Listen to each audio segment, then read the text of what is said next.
வணக்கம் வணக்கம் வணக்கம், வெல்கம் டு த ஷோ. இது வாங்க பழகலாம். நான் உங்க கமல். இன்னைக்கு வாங்க பழகலாம் நிகழ்ச்சியில் சீஃப் கெஸ்ட் யாரு அப்படின்னு மக்கள் எல்லாம் வாரமா இல்ல டிவிக்கு முன்னாடி அப்படியே சண்டேனால 5 மணிக்கு டான் ஆன் பண்ணி உட்காந்துருப்பாங்க தெரியுது.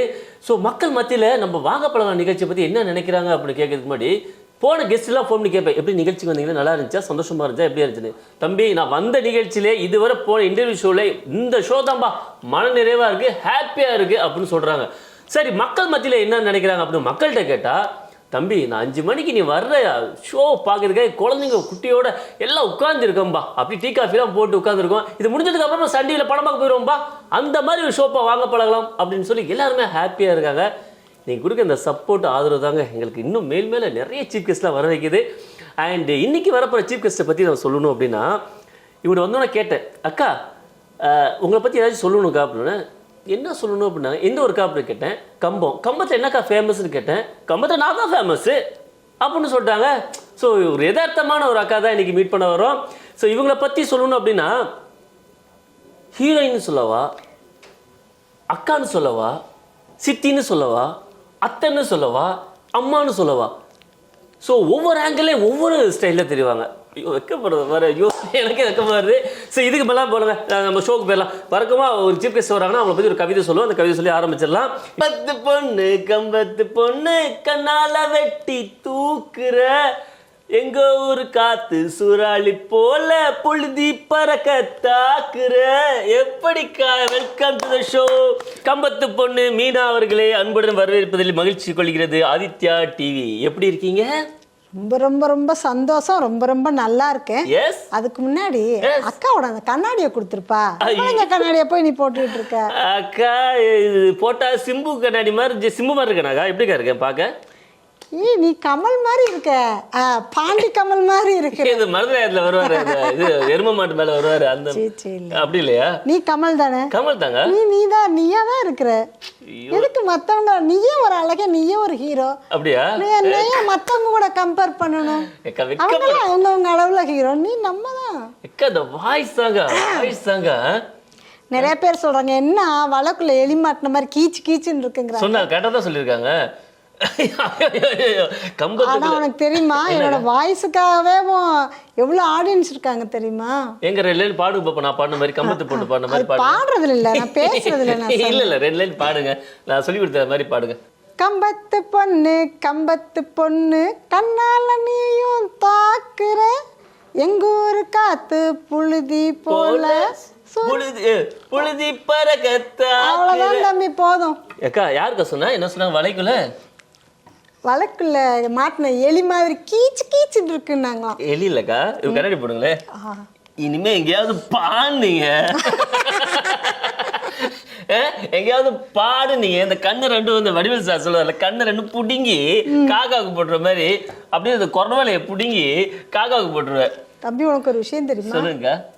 நீ இப்படி சொல்ற, என்னை இளையராஜா சாரேவோ அந்த மாஸ்டர் அவரே என்னை பாராட்டிருக்காரு என் வாய்ஸை கேட்டு, தெரியுமா? இதுக்கு இனிமே பாடக்கூடாதுன்னா? சீரியஸ்லி நான் சொல்றேன், விளையாட்டா சொல்லல. என்னக்கா சொல்றீங்க? பாராட்டு அப்படி ஒரு பாராட்டு. எதுக்குக்கா? அதை நான் பாராட்டா எடுத்துக்கிட்டேன். எதுக்கு சொல்லுங்க, அது முதல்ல சொல்லுங்க. நான் மகுடின்னு ஒரு படம் பண்ணேன். சரி. அந்த படத்துல வந்து நான் தான் ஹீரோயினுக்கு அம்மா. சரியா? அந்த படம் பார்த்தா ரொம்ப பயங்கர லகடா இருக்கும், அப்படியே ஒரு மாதிரி காந்திமதி அம்மா இருப்பாங்கல்ல, அதை விட ஒரு 2-3 மடங்கு அப்படி இருக்கும் என்னோட கேரக்டர். அதில் வந்து என்ன எனக்கு ஹீரோயின் வந்து எனக்கு தம்பி தான் ஹீரோ, என் பொண்ணை வந்து என் தம்பிக்கு கொடுக்கணும்னு சொல்லி அது ஒரு கதை. அந்த மாதிரி படத்துக்கு பேர் மகுடி. அதில் வந்து நம்ம இளையராஜா சார் தான், ஐயா தான் மியூசிக் டைரக்டர். அப்போ RRல அந்த ஹீரோ பையன் அவர் தான் வேணும்னு சொல்லி பேசி எல்லாம் போய் RR போயிட்டு இருக்கும்போது, இப்போ யார் இந்த பொம்பளை வீச்சு கத்திட்டு அப்படின்னு சொன்னாராம். நான் மியூசிக் போடுறதா நீங்க சவுண்ட் ஒரு எஃபெக்ட்ஸ் போட்டுட்டீங்க அப்படினா, யார் இந்த அம்மா அப்படி கத்திட்டே இருக்கு, இப்படி சவுண்டா இது பண்ணுது அப்படின்னு சொன்னாராம். அவங்க தான் எனக்கு அக்காவை நடிக்கிறாங்க, அவங்க கம்பம் மீனா அப்படின்னு தம்பி சொல்லியிருக்கிறாப்ல. இது வந்து எனக்கு அந்த ஹீரோ தம்பி, அவர் தமிழ், அவன் சொல்லிதான் எனக்கு தெரியும் இப்படி சொன்னாங்க அக்கா அப்படின்னு சொல்லிட்டு. எவ்வளவு பெரிய வாழ்த்து இல்ல, எனக்கு ரொம்ப சந்தோஷமா இருந்துச்சு. ராஜா சார் பாத்துங்க அக்கா வாய்ஸையும் கேட்டிருப்பீங்க. எது எங்க ஊருக்கார சாருக்கு அப்படின்னு நான் கம்போனோடனே அவருக்கும் பரவாயில்ல நம்ம ஊர்ல இருந்து வந்து இந்த அளவுக்கு அப்படின்னு நினைச்சிருப்பாங்கல்ல. இல்ல கண்டிப்பா. பண்ணப்புறம் பக்கத்துல தானே எங்க ஊரு. எத்தனை கிலோமீட்டர்? கம்பம் பக்கத்து சும்மா ஒரு 10 நிமிஷம் டிராவலிங் டைம். 10 நிமிஷம் டிராவலிங் தான். அதுதாங்க. பட் இளையராஜா சார் நாளைக்கு ஒரு படம் வாய்ப்பு கொடுக்குறான்னு வச்சுங்களேன் பாட சொல்லி, இந்த பாட்டை பாடி காட்டுவீங்க முதல்ல சார்ட்ட வாய்ப்பு இருக்குங்க. சாருக்கிட்டயா? சார் இப்போ ரெக்கார்ட் பண்ணி எவ்வளவோ சொல்றாங்க. சார் சொல்றாங்க கம்பம் மீனா நீங்க ஒரு பாட்டு பாடி எனக்கு வாய்ஸ் ரெக்கார்ட் அனுப்பி விடுங்க இந்த ஷோ முடிஞ்சதுக்கு அப்புறம் சொன்னா என்ன பாட்டை பாடுவீங்க? நான் இப்போ ரெக்கார்ட் பண்றேன்.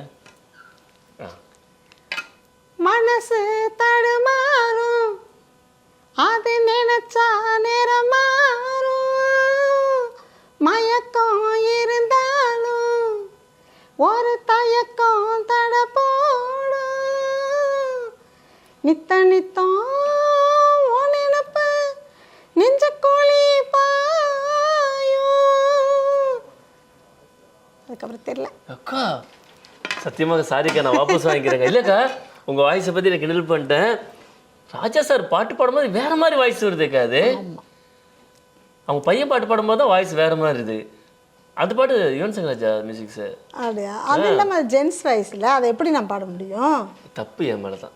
தப்பு என் மேலதான். நீ எனக்கு தகுந்த மாதிரி ஒரு பாட்டை பாட சொல்லியிருந்தேன்னா ஜானகி அம்மா வாய்ஸ் ஓரளவுக்கு அப்படியே கொஞ்சம் அப்படி. ஆமா இப்பதான் சிம்பிள் புரியுது. ஜானகி அம்மா வாய்ஸ் லைட்டா வருது இல்ல, இந்த கீச்சு கீச்சு ஆமா அந்த சொல்லியிருக்காங்களா? யாரும் சொல்லல, நானா சொல்லிக்கிறேன். நம்ம தான் சொல்லிக்கணும், வேற வழி இல்லை. பட் நல்லா இருந்துச்சுக்கா, சீரியஸாக நல்லா இருந்தது. அக்கா இப்போ கம்பம் பொண்ணு வந்து மீனா, கம்பம் மீனா அப்படின்னு உலகம் ஃபுல்லாக தெரிய ஆரம்பிச்சிருச்சு. எப்படிக்கா உங்களை பற்றி சொல்லணும் அப்படின்னா கம்பம் மீனா உங்கள் ஜேர்னி ஒரு உங்களை பற்றி சொல்லணும்னா ஒரு நிமிஷத்தில் எப்படி சொல்லலாம்? என்னை பற்றி சொல்லணும்னா நான் பிறந்தது வளர்ந்தது படித்தது எல்லாமே கம்பம். நான் அதாவது என்னை பற்றி ஷார்ட்டாக சொல்கிறேன். நான் கண்ணாடி கழட்டி சொன்னீங்கன்னா உங்கள் கண்ணு வந்து கண்ணு அழகும் பார்ப்பாங்க மக்கள். அழகுக்கா அழகுக்கா. ஏன்னா நான் பாரதிராஜா சாரோட கண்டுபிடிப்பு. என் கண்ணு பேசும், என் கை பேசும், என் வாய் பேசும், எல்லாமே பேசும். ஏன்னா என் இந்த மூக்கு மூக்கு பேசாது.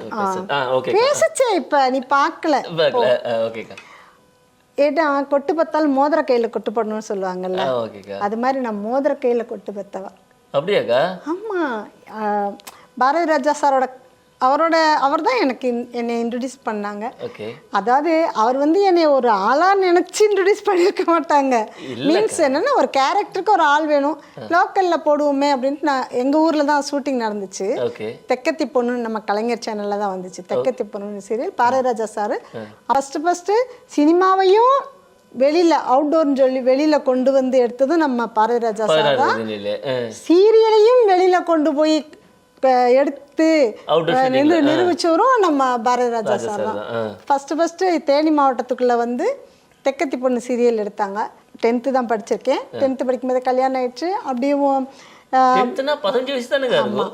அப்பயே கல்யாணம் முடிச்சு வச்சுட்டாங்க. 20 வயசுக்குள்ள 2 பிள்ளையும் பெத்துட்டேன்னு வச்சுக்கேன். என்னக்கா சொல்றீங்க? ஆமா. அதுக்கப்புறம் அப்படியே இப்போ எத்தனை பேர் நெஞ்சு வெடிச்சிருக்குன்னு தெரியுமா உங்களுக்கு கல்யாணம் ஆச்சுன்னு சொன்னா? நான் ஆக்சுவலாக இது முன்னாடி உங்களுக்கு கேட்டனால எனக்கு ஓரளவுக்கு ஓகே. அப்புறம் கேமராமேன்லாம் பாருங்க கல்யாணம் ஆச்சா அப்படி நெஞ்சு பிடிக்கிறாரு. இந்த மாதிரிலாம் கேள்விப்படும்போது மனசு சந்தோஷமா தான் இருக்கு. ஆனது உண்மை தானே. என்ன பண்ண உங்க பசங்களா? என் பசங்க 2 பேருமே இன்ஜினியர். பெரியவன் பிடெக் ஐடி இன்ஃபர்மேஷன் டெக்னாலஜி முடிச்சுட்டு சேஃப்டி இன்ஜினியராக அபுதாபியில் ஒரு 4 இயர்ஸ் ஒர்க் பண்ணிட்டு அப்புறமா இந்தியாவில் கல்யாணம் ஆயிடுச்சு. கல்யாணம் ஆகி ஒரு பாப்பா இருக்கா. பேரு Melina. Melina. Oh so good. Melina hi. Super. அடுத்து இருக்காங்க. சின்ன பையன் வந்து மெக்கானிக்கல் இன்ஜினியரிங் முடிச்சுட்டான். மெக்கானிக்கல் இன்ஜினியரிங் முடிச்சுட்டு அவனுக்கும் எங்க ஊர்ல கம்பத்துல அப்பா வழியில சொந்த பொண்ணு. குழந்தை 10 மாசம் இருக்கு. பையன் பேர் தீஷிதன். தீஷிதன். ஹாய் தீஷிதன். 2 பேருக்கு புரியாதுல்ல நம்ம பேர் சொல்றாங்க, ஆனா எதுக்கு சொல்றாங்கன்னு தெரியாது. மெலினாக்கு புரியும். மெலினாக்கு 5 வயசு ஆயிடுச்சு, அதனால புரியும். தீஷிதனுக்கு வந்து புரியாது. ஃபியூச்சர்ல வீடியோல பார்த்தான்னா என் பேரை சொல்லியிருக்காரு கமல் அண்ணா அப்படின்னு சொல்லுவான். சீரியஸ்ல? Wow super. பேரை கூட தீஷிதன்னா முருகனோட பேர். முருகன் பையனுக்கு ரீசன்ட்டா ஃப்ரெண்ட் கூட அந்த பேர் வச்சாங்க தீஷிதன் அப்படின்னு, முருகன் பேர் அப்படின்ட்டு. சூப்பர். சொல்லுங்க. சீரியலுக்கு ஒரு ஆள் வேணும்னு சொன்னே அப்படியே போனோம். ஓகே ஆயிடுச்சு. ஃபஸ்ட் எடுத்து டேரக்டர் சார் நம்ம எனக்கு ஒரு டைலாக் சொல்லுங்க அப்படின்னு சொல்லி ஒரு டைலாக் சொன்னாங்க. சொல்லிட்டு உடனே அப்படி தட்டி கொடுத்து, ஓ வெரி குட், நாளைக்கு இருந்து ஷூட்டிங் வந்துருங்க அப்படின்ட்டார். அந்த அப்படி தட்டி கொடுத்தாரு பார்த்தியா, அதுதான் அந்த மோதிர கையில் இன்ட்ரடியூஸ் பண்ணாலும் அதுதான். அப்படியும் அதான் தெக்கத்தி பொண்ணு சீரியல் பண்ணேன், அது அப்படியேவும் அதுக்கப்புறமா மயிலுன்னு ஒரு படம், அப்படியே சினிமா. அதுதான் ஃபஸ்ட்டு படம். ஃபஸ்ட்டு என்னோட படம் ரிலீஸ் ஆனது சிலம்பாட்டம். மயிலில் நடித்தேன், ஆனால் ரிலீஸ் ஆனது சிலம்பாட்டம். நீங்கள் கேட்டு சொன்னீங்க சிம்பு சாரோட படம், அதுதான் ஃபஸ்ட்டு ரிலீஸ் ஆச்சு. அப்படியே ஒன்று நான் ஊரில் கம்பத்தில் இருந்த வாக்கில் 4-5 படங்கள் பண்ணேன்.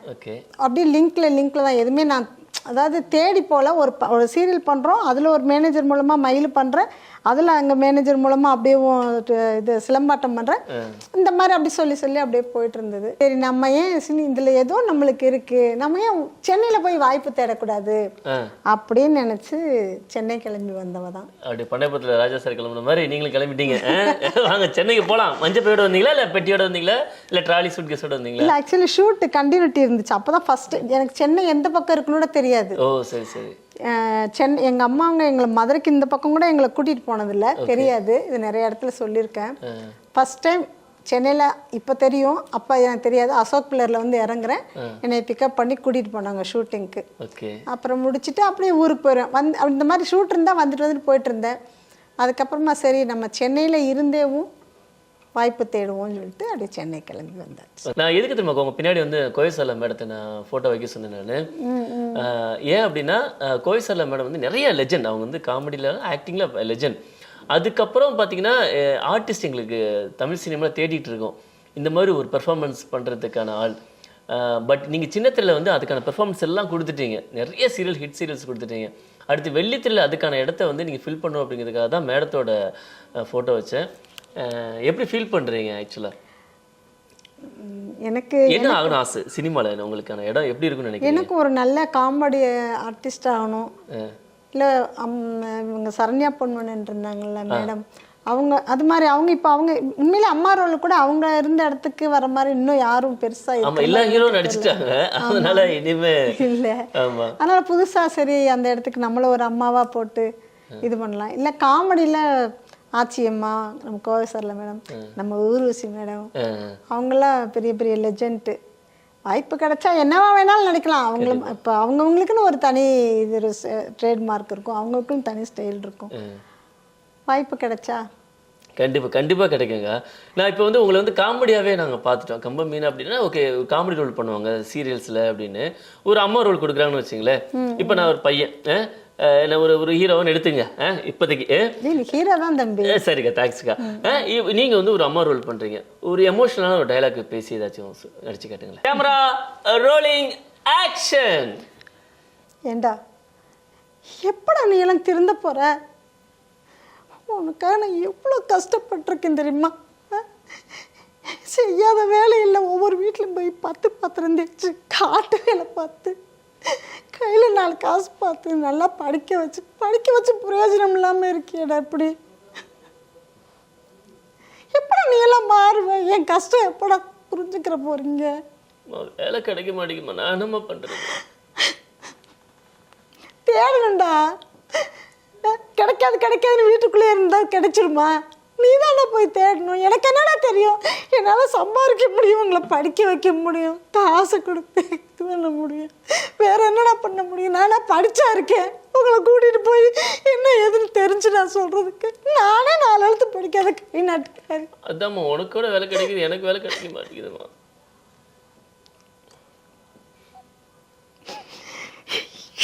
என்ன சொல்லுன்னு எனக்கு தெரியல. இப்போ பார்த்தாலும் அழுதுகிட்டே இரு, நான் கிளம்புறேன், நான் அப்புறம் வரேன், போமா. பாருங்க அப்படி என்னங்க சொல்லிட்டேன்? ஒரு வேலையை பாருங்கடா, படித்ததுக்கான பிரயோஜனம் வேண்டாமா? எப்படி படிக்க வச்சோம்? நான் என்ன பெருசாக திட்டினேன்? ஒரு எதுவுமே இது கூட நம்ம சொல்லக்கூடாதா? என்னங்க பிள்ளை அது? அக்கா சூப்பர் ஃபென்டாஸ்டிக். அக்கா இப்படி திட்டிருக்கீங்களா உங்கள் பசங்களை? திட்டினதில்ல, உண்மையிலே திட்டின மாதிரியே இருக்கேக்கா, எமோஷனல் அந்த மாதிரியே.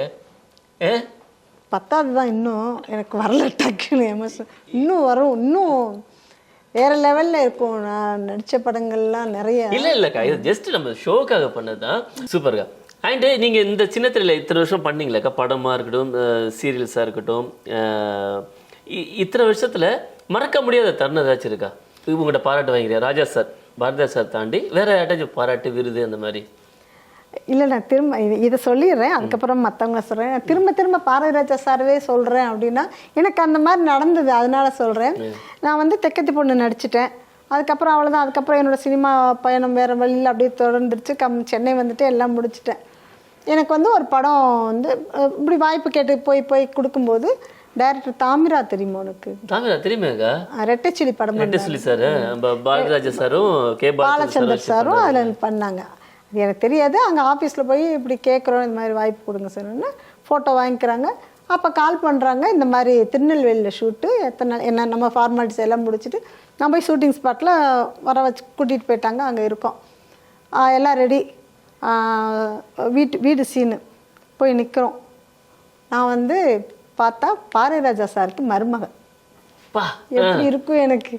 அப்படியே போய் பார்த்தோன்னே சார் அவனை தெரிஞ்சிருச்சு. வணக்கம் சார் அப்படின்னு. யாரா இவன், இவளை எங்கேயோ நான் பார்த்த மாதிரி இருக்கிறாரு. சார் நான் தான் சார் தெக்கத்தி பண்ணல கனகா ரோல் பண்ணேன், நீங்கள் தான் சார் அந்த இதில் நடிக்க வச்சிங்க கம்பம் அப்படின்னு சொல்லி பேசணுன்னே அப்போ சொன்னாங்க. நான் வந்து சும்மா லோக்கலில் அந்த ஒரு கேரக்டர், ஏன்னா அந்த கேரக்டர் வந்து ஒரு 25-30 எபிசோடு தான் வந்தது, கொன்றுவாங்க. ஆனால் ரொம்ப இம்பார்ட்டண்டான கேரக்டர். சரி அப்படின்னு சொல்லிட்டு லோக்கலில் ஒரு ஆர்டிஸ்ட் போடலான்னு போட்டேன். ஆனால் நீ அதை பிடிச்சி வந்து இவ்வளோ தூரம் இங்கே வந்து எனக்கே மருமகளா நடிக்கிறாளே, பரவாயில்லையே அப்படின்னாங்க. பெரிய பாராட்டு, பெரிய பெரிய பாராட்டு. எனக்கு வார்த்தைகளே இல்லை. இல்லைக்கா, இதுக்கு மேலே வேற எந்த பாராட்டு சொல்லணும்னு அவசியம் இல்லை. ஏன்னா எனக்கு புரிஞ்சுட்டேன் நான். இதுக்கு மேலே ஒரு விருது வேணுமா என்ன? அவரை தான் இன்ட்ரடியூஸ் பண்ணாங்க.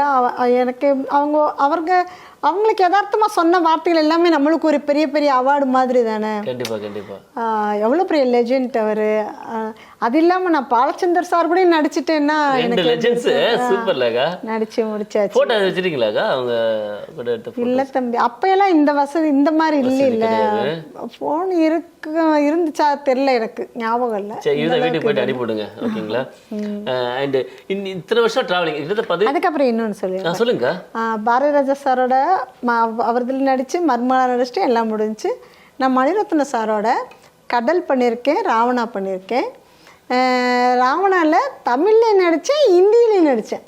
எங்கக்கா நான் பார்க்கவே இல்லையாக்கா அந்த படத்தில். இந்த சத்தியமா பரவாயில்ல. அது வையாபுரி சார் இருக்க. வையாபுரி நாங்கள் எல்லாம் அந்த காட்டுவாசிகள்லாம் அங்கே அதிரப்பள்ளியில் தான் ஷூட் போச்சு.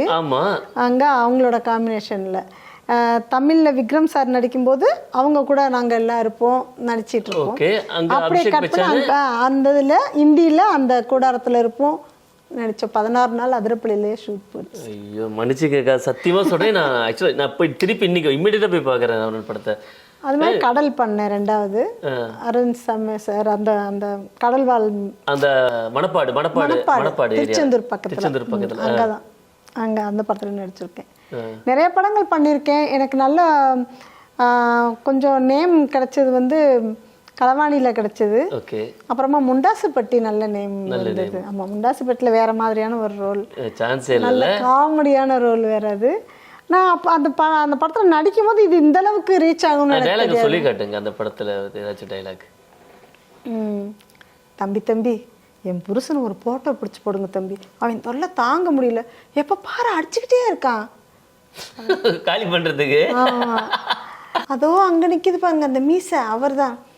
யாரு அந்த ஐயோ அதுவே நான் பழனிசாமி, பாவம் அவன் பக்கத்தில் இருக்கால கொண்டுறாங்க, அவர் பாவம் என் புருஷனை போட்டோ பிடிச்சி போடுங்கன்னு சொல்லி நல்லா இருக்கும். அது சரியான ஹிட் இல்லைங்க அது. ஆமாம் சூப்பர்க்கா. ஏக்கா ஆக்சுவலி நீங்கள் Mani Ratnam sir, Balachander sir, Bharathiraja sir, இதுக்கு மேலே யாரு கூட நடிக்கணும்? லோகேஷ் சார் படத்தில் நடிச்சிருக்கேன்.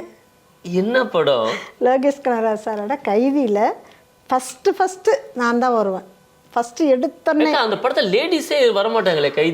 கைதியில் வந்து குழந்தை மட்டும் தான் இருக்கும். அது வார்டன், அந்த ஹாஸ்டல் வார்டன். நான் தான் அந்த குழந்தைகிட்ட போய் சொல்லுவேன் இந்த மாதிரி. அந்த வார்டன் நீங்களா? ஆமா, ஃபர்ஸ்ட் எடுத்தோன்னே நான் தான். லோகேஷ் சாரோட படம். எனக்கு அரெஸ்ட் பண்ணுங்க போல, கைது பண்ணுங்க போல. ஏக்கா நான் அந்த படத்துல வந்து அந்த குழந்தை கேரக்டர் எனக்கு தெரியும். ஓகே, அந்த குழந்தை கேரக்டர் வேற வாய்ஸ் வந்து அந்த ஹீரோயின் வாய்ஸ் வந்துட்டு இருக்கு, ஹீரோனை காட்ட மாட்டாங்க. சத்தியமா அந்த படத்துல ஒரே ஒரு பொண்ணு தான் இல்ல, வேற யாரும் காட்டவே இல்லை. அந்த அந்த வார்டன் வரது லேடி இல்ல, அது நீங்களா? எப்பா கைதி படம் பார்க்கும்போது பாருங்கப்பா, அக்கா வர்றாங்க. எல்லாருக்கும் நிறைய தெரியும், எல்லாருக்குமே தெரியும். அதுக்கப்புறம் நீங்க லோகேஷ் அதுக்கப்புறம் எனக்கு அதான் ஒரு கம்யூனிகேட் எல்லாம் போயிடுச்சு, எப்படி போறது என்ன ஏதுன்னு தெரியல. நீங்க சொல்லிட்டீங்களே லொகேஷனுக்கு, எப்படியாவது நான் உங்க நம்பரை நான் ஃபார்வர்ட் பண்ணிடுறேன், ஓகேங்களா? உண்மையிலே நான் அடுத்து எதிர்பார்த்தேன் தம்பி நானு. அப்படியாக்கா? ஏன்னா எல்லாருமே சொன்னாங்க கைதி படத்துல ஃபர்ஸ்ட் சீனே நான் தான் வருவேனா, சென்டிமெண்டா நீ ஃபர்ஸ்ட் சீன் படம் பயங்கர ஹிட் இல்ல, கண்டிப்பா சோ உனக்கு அடுத்தடுத்த படத்துல ஒரு படத்துல உனக்கு வாய்ப்பு கிடைக்கும். ஒருவேளை கம்யூனிகேஷன் நீங்க சொன்ன மாதிரி அதுதான் நான் தான் மிஸ் பண்ணிட்டேனா, எனக்கே தெரியல. அது மேனேஜர் மூலமா தான் நான் போனேன், அதனால எனக்கு தெரியல. அந்த கண்டிப்பா அடுத்த படத்தை கூப்பிடுவாரு, என்னை மறக்காம எனக்கு வந்து ஒரு சாக்லேட் வாங்கி கொடுத்துருங்க, ஓகேவா? ஆக்சுவலி நிறைய பேர் நம்ம இன்டர்வியூ கொடுக்கும்போது இன்டர்வியூ பார்த்துட்டு அப்புறம் எங்க சேனல்ல ஃபோன் பண்ணி கேட்பாங்க, அது தேடி ஃபோன் பண்ணி கேட்பாங்க, இல்லை பர்சனலாக எனக்கு கூட ஃபோன் பண்ணி கேட்பாங்க, அந்த இன்டர்வியூ வந்தாங்களா சீஃப் கெஸ்ட், அவங்க நம்பருக்கு கிடைக்குமா அப்படின்னு, மிஸ் பண்ணிட்டோம் இல்லைன்னா தேடிக்கிட்டு இருக்கோம் அவங்கள அப்படின்னு. டெஃபினட்டா இது வந்து உங்களுக்கு பெரிய ஒரு அப்படி கிடைச்சி கூப்பிட்டா உண்மையிலேயே ரொம்ப ரொம்ப சந்தோஷம். ரொம்ப எதிர்பார்க்குறேன் நான் லோகேஷ் சாரோட படத்துல நடிக்கிறதுக்கு. அண்ட் இந்த சீரியல்ல வந்து நிறைய சீரியல்லாம் பண்ணிட்டீங்க, எங்கேயாவது பொது இடங்களில் வந்து மக்கள்கிட்ட வந்து ஏதாச்சும் எதிர்பாராத ஒரு பாராட்டு இல்லைன்னா ஒரு வித்தியாசமான ஏதாச்சும் ஒரு இன்சிடென்ட் நடந்திருக்கா? நிறைய நடந்திருக்கு. இப்போ நான் பண்ணிட்டு இருக்க சீரியல்ல இருந்தும் இது பண்ணியிருக்காங்க. அப்புறம் நம்ம இதில் வந்து பூவை உனக்காகன்னு ஒரு சீரியல் பண்ணேன் சன் டிவியில். அதில் வந்து நம்ம ஆச்சி அம்மா இருக்காங்கல்ல, அது மாதிரி அந்த சீரியல்ல என் பேரே கண்ணம்மா, போலீஸாக இருப்பேன், சம்சார அந்த மாதிரி அந்த கண்ணம்மா மாதிரி. அப்படியே வீட்டில் ஹீரோயினுக்கு பாதுகாப்பாக உள்ளே இருக்க மாதிரி போலீஸ் கெட்டப்பில் என்னை கூப்பிட்டு வந்து அங்கே வச்சுருப்பாரு. அதனால் வெளியில் நான் எங்கே போனாலும் கண்ணம்மா, அந்த சீரியல்லே நான் பேசும்போதே கண்ணம்மா கம்முன்னு கடை, அந்த ஒரு இதை தான் ஃபாலோ பண்ணி தான் அந்த ஃபுல்லாகவே நடிச்சிருந்தேன். வெளில எங்கே போனாலும் ஐயோ அந்த பூவே உனக்கு கண்ணம்மா கேரக்டர் நல்லா இருக்கும், ரொம்ப காமெடி, நீங்கள் வந்தாலே பயங்கர சிரிப்பாக இருக்குது. கண்ணம்மா கம்முன்னு கடை, அது சொல்லுங்க, அந்த ஸ்லாங்ல பேசுங்க. கண்ணம்மா நான் தான் கண்ணம்மா, நீ கூப்பிடு கண்ணம்மா கம்முன்னு கடை. எஸ், இன்னைக்கு கம்ம மீனாக்கா வந்து நம்ம கூட நிறைய விஷயங்கள் ஷேர் பண்ணிட்டாங்க. ஏதோ நம்ம பக்கத்து வீட்டில் ஒரு அக்கா கூட உட்காந்து நிறைய விஷயங்கள் ஷேர் பண்ண மாதிரி. வழக்கமாக இன்டர்வியூ வந்து பொதுவாக நான் வழக்கமாக இன்டர்வியூ எடுக்கும்போது பார்த்தீங்கன்னா பயங்கர என்ஜோசியாஸ்டியாக இருப்பேன், பயங்கரமாக எனர்ஜெட்டிக்காக ஓய் கத்திட்டு இருப்பேன். பட் இன்னைக்கு அக்காவோட பேசும்போது ரொம்ப கத்திட்டாங்க. இல்லை அக்கா கத்தலக்கா, பாட்டு பண்ணது மட்டும் தான் கத்துற மாதிரி இருந்துச்சு. இல்லைக்கா நல்லா இருந்துச்சு, ஒரு ஹாப்பியான ஒரு மைண்ட் செட்லேயே இருந்தது. என்னன்னா இன்னொரு பாட்டு பாடிடுவேன், தயவுசெய்து வேணாங்க. இல்லை கண்டிப்பாக பாடலாம், நம்ம சன் சிங்கரில் பாடிடலாம். ஆமாக்கா, சன்சிங் ஷோ முடிஞ்சதுக்கப்புறம் பாட வச்சிடலாம், சும்மாக்கா ஜஸ்ட் ஃபார் காமெடி.